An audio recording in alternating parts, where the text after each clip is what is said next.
안녕하십니까, 고노입니다. 오늘은 카메라 구입 시 주의해야 할 사항에 대해서 알아보도록 하겠습니다.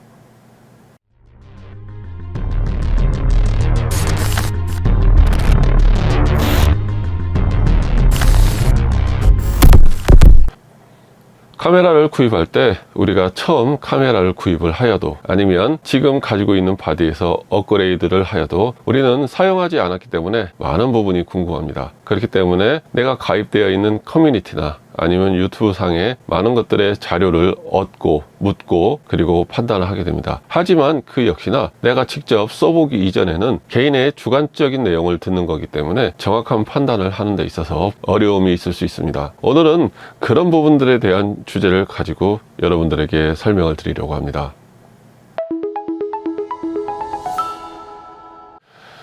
개인적으로 능력이 된다면 전자제품이기 때문에 무조건 좋은 걸 사시는 걸 추천을 드립니다. 그냥 취미라 하는 건데 뭐 언제 그만둘지 모르는데 뭐 하시는 분들께서는 서운하실 수 있는 말씀일 수도 있겠지만 결국엔 장비는 내가 투자한 만큼 가치를 발휘한다고 생각을 합니다. 하지만 이런 투자에 앞서서 우리는 꼭 생각해보고 판단해보고 결정을 해야 된다고 생각을 합니다. 그럼 지금부터 무엇이 중요한지, 왜 이런 선택을 해야 되는지에 대하여 여러분들에게 설명을 드리도록 하겠습니다. 어떻게 보면 지금껏 많은 유튜버 분들이 말씀하신 내용에 반하는 내용일 수도 있겠지만 그분들이 잘못 말씀을 하였다는 이야기가 아니고요. 소비자의 입장에서 이 부분만큼은 생각을 해보고 결정을 하는 것이 여러분들에게 많은 도움이 될 것이라 생각을 하여 이렇게 영상을 만들게 되었습니다. 그럼 지금부터 시작해 보도록 하겠습니다.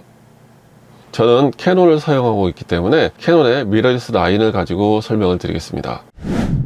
맨 처음 R과 RP가 나오고 얼마 전에 R6는 마크2가 나왔습니다. R5는 마크2가 나온다는 얘기는 있지만 언제 나올지는 아직 미정인 것 같습니다. 개인적으로 R과 RP는 네이밍에서 알 수 있듯이 처음 캐논의 미러리스 라인을 만든 훌륭한 바디임에는 틀림없지만 이제는 사라질 것 같습니다. 네이밍이 R1, 2, 3, 4, 5, 6, 7 그렇게 나갈 것 같습니다.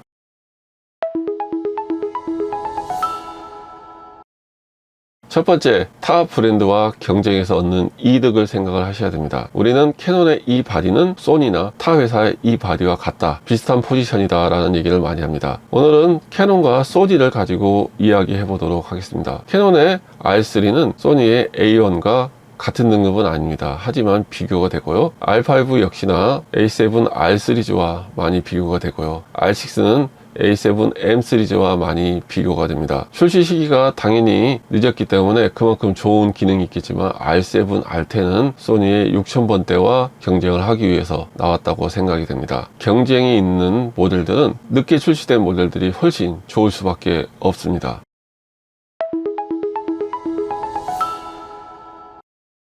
두 번째는 펌웨어 업데이트와 상위 기종에 대한 내용입니다. 요즘에 캐논의 R6 마크2와 소니의 A7M4에 대해서 많은 비교를 하시고 고민을 하시는 분들이 많습니다. 이 두 기종은 제가 볼 때 정확하게 비교가 될 수 있는 포지션에 있다고는 생각이 안 됩니다. 하지만 여기서 중요한 건 만약에 소니의 A7M4가 펌웨어 업데이트로 성능이 좋아졌다고 치면 캐논의 R6 마크2 역시 펌웨어 업데이트를 해서 더 좋은 성능을 업그레이드 해줄 겁니다. 그렇다면 여기서 우리는 알 수 있는 게 R3와 R5는 상위 기종입니다. 풀프레임의 상위 기종이기 때문에 R6 마크2에 넣어준 기능들을 R5와 R3에 넣어주지 않을 수가 없습니다. 하드웨어적으로 안 되는 부분이면 어쩔 수 없겠지만 소프트웨어적인 부분이라면 충분히 넣어줄 수 있는 부분입니다. 그렇기 때문에 처음부터 R5와 R3를 구매를 하셨다면 거기에 반사이익을 얻을 수가 있는 겁니다. 만약 R3, R5가 업그레이드 되었다 하면 R6 마크2는 업그레이드가 안 될 수도 있습니다. 왜냐하면 그만큼 하위 기종이기 때문입니다. 그렇기 때문에 내가 능력이 된다면 R6보다는 R5나 R3 구매가 훨씬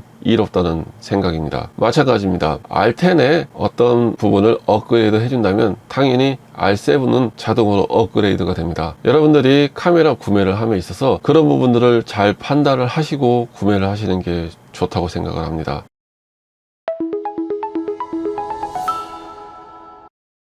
말씀드린 관점에서 평가를 한다면 예를 들어 소니에서 캐논에서 R6 마크2나 A7M4 라인이 단종이 된다면 당연히 R6 마크 3나 A7 M5가 나올 가능성이 그만큼 줄어들 것입니다. 물론 카메라가 단종이 되었다고 해서 사용을 못하거나 수리를 못하거나 그런 건 절대 아닙니다. 하지만 내가 구매한 바디를 오랫동안 잘 사용하기 위해서는 단종이 되어서 추억의 바디로 남는 것보다는 내가 오랫동안 잘 사용할 수 있는, 그리고 지금도 계속 현역으로 생산이 되고 판매가 되는 제품을 구매를 하는 것이 더 유리하다고 생각합니다. 그건 중고로 판매할 때 가격 방어 측면에서도 훨씬 유리하다고 생각을 합니다. 그렇기 때문에 우리는 상황의 판단과 이해를 하고 구매를 해야 현명한 소비를 할 수 있을 것 같습니다. 많은 분들이 이 정도면 충분하다라는 말씀을 하십니다. 하지만 이 정도면 충분하다는 얘기는 지극히 주관적인 얘기이고, 그 주관은 나의 주관과 다르기 때문에 내가 확실한 판단을 하고 이해를 해서 내 주관에 맞는 구매를 하는 게 옳습니다. 앞에서 말씀드렸듯이 R6 마크2는 경쟁 기종이기 때문에 펌웨어 업데이트로 성능이 더 좋아질 수가 있습니다. 하지만 R3나 R5를 구매하셨다면 R6 마크2가 업그레이드 된 만큼 R3, R5는 똑같이 업그레이드가 되겠고요. 만약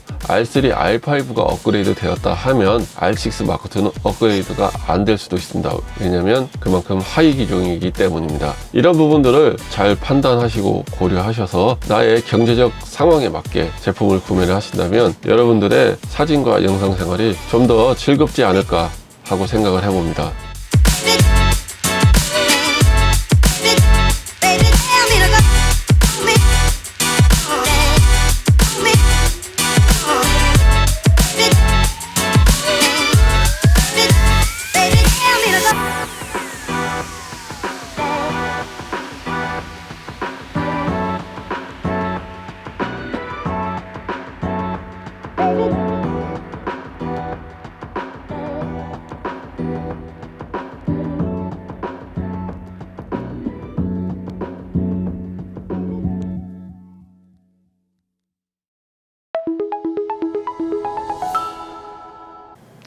오늘은 카메라 구매에 대해서 알아봤습니다. 어떤 기종의 특성이 이렇고 어떤 기종은 이런 장점과 단점이 있다. 그건 상당히 중요합니다. 하지만 그것보다는 내가 사용하는, 내가 구매하는 바디가 앞으로 어느 정도 업그레이드가 되고 타 기종이 업그레이드 됐을 때 내가 반사이익을 얻을 수 있는지 없는지, 그런 부분들을 생각을 하고 구매를 하시는 게 좀 더 현명한 방법이라고 생각합니다.